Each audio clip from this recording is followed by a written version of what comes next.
আসসালামু আলাইকুম, কেমন আছেন আপনারা? নাদিরাস কিচেনে আপনাদের সবাইকে জানাই স্বাগত। আজকে বানাবো মুসুর ডালের পুলি পিঠা। যারা মিষ্টি খেতে একেবারেই পছন্দ করেন না তারা এই রেসিপিটা বানিয়ে দেখতে পারেন, খেতে হয় খুবই মজার। একবার বানিয়ে খেলে কিন্তু বারবার খেতে ইচ্ছে করবে। তো প্রথমেই গ্যাসের ওপরে একটি কড়াই বসিয়ে দিয়েছি আর তার মধ্যে দিয়ে দিচ্ছি 1 চা চামচ সাদা তেল। তেল একটু গরম হতেই দিয়ে দিচ্ছি অর্ধেক কুচনো পেঁয়াজ। আপনারা চাইলে পেঁয়াজটা একটু বাড়িয়েও দিতে পারেন, আর আপনারা চাইলে এখানে গোটা জিরেও ফোড়ন দিতে পারেন। পেঁয়াজটা একটু ভেজে নিয়েছি, তারপর এর মধ্যে দিয়ে দিচ্ছি 250 গ্রাম মুসুর ডাল। খুব ভালো করে ডালটাকে আগে ধুয়ে নিয়েছি, তারপর ব্যবহার করছি। দিয়ে আবারও 1 মিনিট মতো নাড়াচাড়া করে নিয়েছি, খুব বেশি নাড়াচাড়া করার দরকার নেই। তারপর এর মধ্যে দিয়ে দিচ্ছি অল্প একটু হলুদের গুঁড়ো, অল্প একটু লঙ্কার গুঁড়ো, আর 1/2 চা চামচ জিরে গুঁড়ো, 1/2 চা চামচ ধনিয়া গুঁড়ো দিয়ে মশলাগুলিকে একটু ডালের সাথে মিশিয়ে নিচ্ছি। তারপর দিয়ে দিচ্ছি এখানে অল্প একটু আদা রসুনের পেস্ট দিয়ে 1 মিনিট মতো সব কিছুকে খুব ভালো করে মিশিয়ে নিতে হবে। তারপর দিয়ে দিচ্ছি এখানে জল।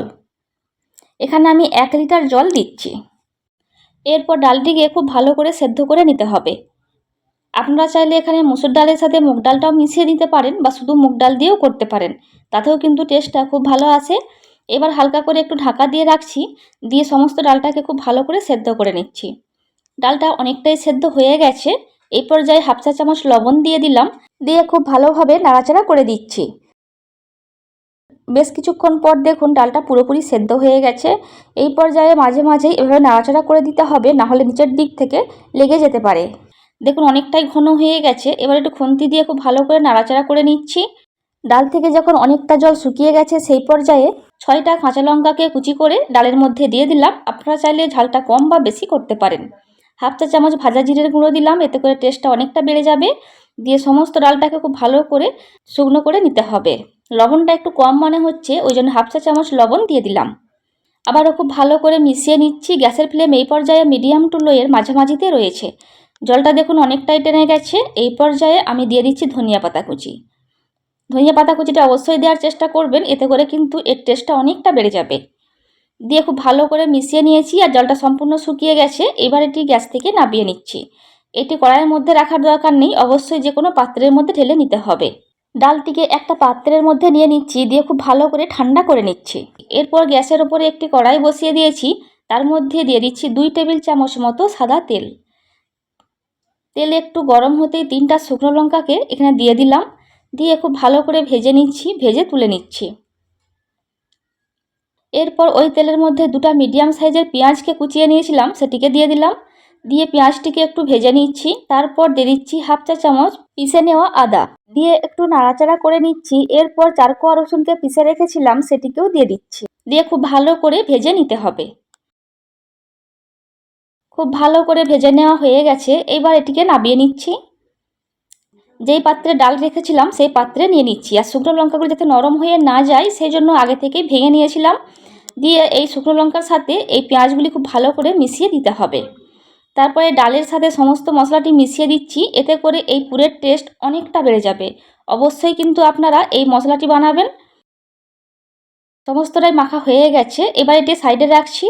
অন্যদিকে গ্যাসের ওপরে একটি কড়াই বসিয়ে দিয়েছি আর তার মধ্যে দিয়ে দিচ্ছি 2 কাপ জল, মানে 500 ml জল এখানে আমি দিয়ে দিচ্ছি। এইখানে আমি একটা খামির বানিয়ে নেব।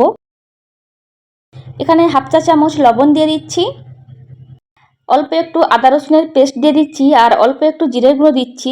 যেহেতু আমি ডালের পিঠা বানাচ্ছি সেই জন্য আমি এই মশলাগুলি ব্যবহার করছি। আপনারা চাইলে এখানে হলুদের গুঁড়োটাও দিতে পারেন। আমি পুর পিঠাটা সাদা করেই বানাতে চাইছি, তাই আমি হলুদের গুঁড়ো এখানে দিচ্ছি না। আর এই মশলা দেওয়ার কারণে এই পিঠার টেস্ট কিন্তু অনেকটা বেড়ে যাবে।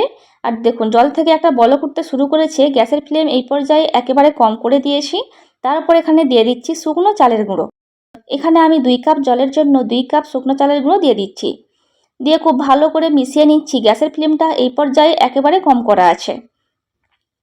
খুব ভালো করে যখন মেশানো হয়ে গেছে গ্যাসের ফ্লেমটা অফ করে দিচ্ছি, তারপর 5 মিনিটের জন্য রেস্টে রাখছি। 5 মিনিট পর আপনাদের দেখাচ্ছি। 5 মিনিট পর নিয়ে চলে এসেছি আর এই খামিরটাকে একটা পাত্রের মধ্যে নিয়ে নিচ্ছি। এই পর্যায়ে খামিরটা কিন্তু অনেকটাই গরম আছে। খামিরটাকে একটু ঠান্ডা করে নিয়েছি, তারপর এইভাবে হাত দিয়ে একটু মেখে নিচ্ছি। হাতে যদি লেগে যায় তাহলে জলের মধ্যে হাত ডুবিয়ে আবারও এই খামিরটা মেখে নিতে হবে। এখানে আমি 2টা ভাগে ভাগ করে নিচ্ছি। আমার রেসিপি যদি আপনাদের ভালো লেগে থাকে, আপনারা ইউটিউব থেকে দেখে থাকলে আমার চ্যানেলটি সাবস্ক্রাইব করতে পারেন, আর ফেসবুক থেকে দেখে থাকলে আমার পেজটিকে ফলো করতে পারেন। আর দেখুন দুইটা ভাগে ভাগ করে নিয়েছি, তারপর একটা ভেজা কাপড় দিয়ে এভাবে ঢেকে রাখছি, এতে করে ওপরটা ড্রাই হয়ে যাবে না। এখান থেকে একটা খামিরের ডো নিয়ে নিয়েছি, দিয়ে আবারও একটু হাতে জল দিয়ে খুব ভালো করে খামিরটাকে মসৃণ করে নিচ্ছি। এই স্টেপটা কিন্তু অবশ্যই ফলো করবেন, এতে করে পিঠার শেপগুলো খুব সুন্দর আসবে। দিয়ে একটা লম্বা রোল করে নিচ্ছি, তারপর এটাকে দুইটি ভাগে ভাগ করে নিচ্ছি।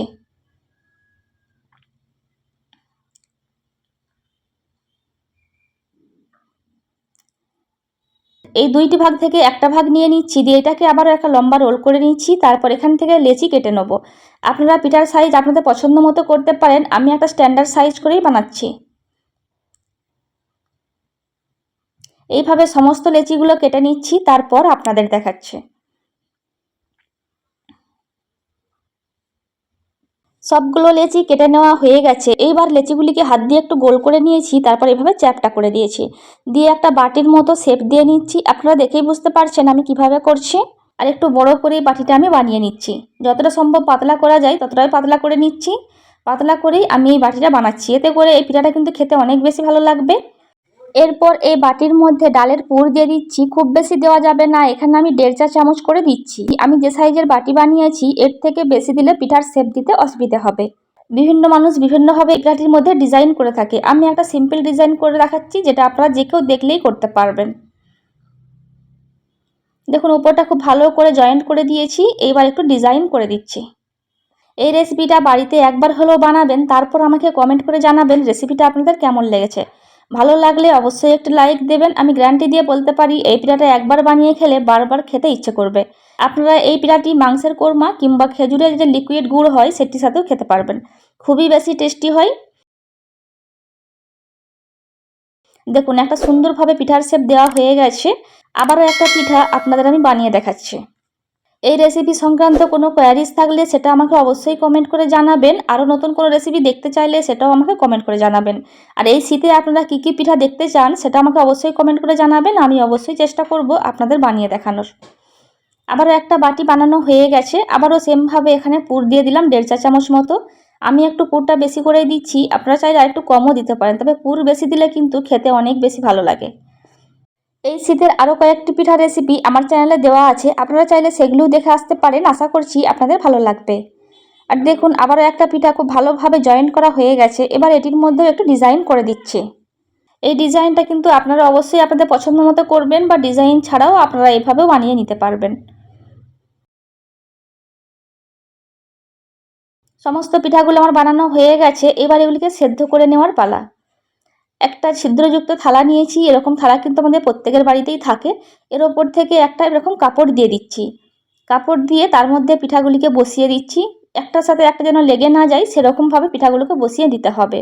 একটা হাঁড়িতে আগে থেকে জল ফুটতে দিয়েছিলাম, জলটা খুব ভালোভাবে ফুটে গেছে, সেই পর্যায়ে পিঠাগুলিকে আমি দিয়ে দিচ্ছি। গ্যাসের ফ্লেম হাইয়ে রেখে 5 মিনিটের জন্য ঢেকে রাখছি, তার থেকে বেশি ঢেকে রাখার দরকার নেই। 5 মিনিট হয়ে গেছে। প্রথম ব্যাচে যে পিঠাটি আমি আপনাদের দেখিয়েছিলাম সেই ফুটেজটা আমি স্কিপ করে গেছি, তাই দ্বিতীয় ব্যাচের পিঠাটা আপনাদের দেখিয়ে দিচ্ছি। আর দেখুন খুব সুন্দরভাবে সেদ্ধ হয়ে গেছে, একটাও পিঠা কিন্তু ভেঙে যায়নি। এবার এগুলিকে নাবিয়ে নিচ্ছি, তারপর ঠান্ডা করে নিয়ে আপনাদের দেখাচ্ছি। পিঠাগুলি নিয়ে চলে এসেছি, আর দেখুন দেখতে কতটা সুন্দর লাগছে, আর খেতে হয়েছিল কিন্তু অনেক বেশি টেস্টি। এইবার আপনাদের একটা পিঠা কেটে দেখিয়ে দিচ্ছি। আর দেখুন মার্শাল্লাহ কতটা সুন্দরভাবে ভেতরে পুরো ভরপুর হয়ে রয়েছে। আবারও একটা পিঠা আপনাদের আমি ভেঙে দেখাচ্ছি আপনাদের বোঝার সুবিধার্থে। বাড়িতে অবশ্যই এই রেসিপিটা একবার হলেও বানাবেন। ভিডিওটা এখানেই শেষ করছি, ভালো থাকবেন সবাই, আমাদের দোয়া করবেন, আমার রেসিপিগুলি দেখবেন। খোদা হাফেজ।